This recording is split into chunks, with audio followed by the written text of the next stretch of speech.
ഗൾഫിലെ ആരാധനാലയങ്ങളിലൊക്കെ ക്രിസ്മസ് ആഘോഷങ്ങൾ അങ്ങനെ പുരോഗമിച്ചുകൊണ്ടേയിരിക്കുകയാണ്. വിവിധ ദേശക്കാരായിട്ടുള്ള 10,000-കണക്കിന് വിശ്വാസികളാണ് ഈ ചടങ്ങിലൊക്കെ പങ്കെടുക്കുന്നത്. അവിടെ നിന്ന് സുരേഷ് വെള്ളിമുറ്റം തയ്യാറാക്കിയ റിപ്പോർട്ട് കാണാം.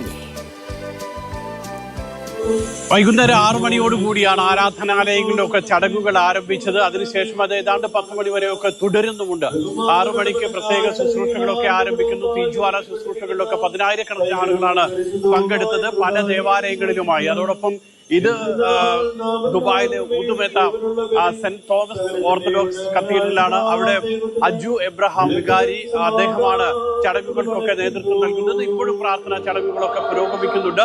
ഇത് ഇന്ത്യൻ സമയം ഏതാണ്ട് അർദ്ധരാത്രി 12 മണി വരെ തുടരും. നാളെ വർക്കിംഗ് ഡേ ആയതുകൊണ്ട് തന്നെ പല ആരാധനാലയങ്ങളിലും നേരത്തെ ചടങ്ങുകൾ അവസാനിക്കും.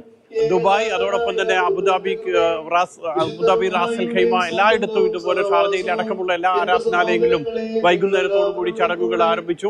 മറ്റ് രാജ്യങ്ങളിൽ ഒമാൻ, അതോടൊപ്പം മറ്റ് ക്രൈസ്തവ ആരാധനാലയങ്ങളിൽ ഉള്ള അറബ് രാജ്യങ്ങളിലൊക്കെ തന്നെ വൈകുന്നേരത്തോടു കൂടി ചടങ്ങുകൾ ആരംഭിച്ചിട്ടുണ്ട്.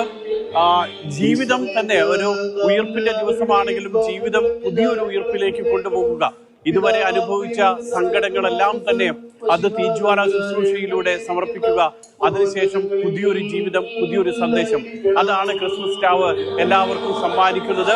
നാട് വിട്ടു നിൽക്കുമ്പോഴും ആ ക്രിസ്മസ് സ്റ്റാവിന്റെ സന്തോഷം, സമാധാനം ഒക്കെ, പുതിയ ഒരു ജീവിതം തുടങ്ങാനുള്ള സന്ദേശമൊക്കെ എല്ലാവരും പരസ്പരം പങ്കുവയ്ക്കുകയും ചെയ്യുന്നുണ്ട്. ദുബായിൽ നിന്നും മുഷീർ കൊടിയിലും സുരേഷ് വെള്ളിമുറ്റം, മാതൃഭൂമി.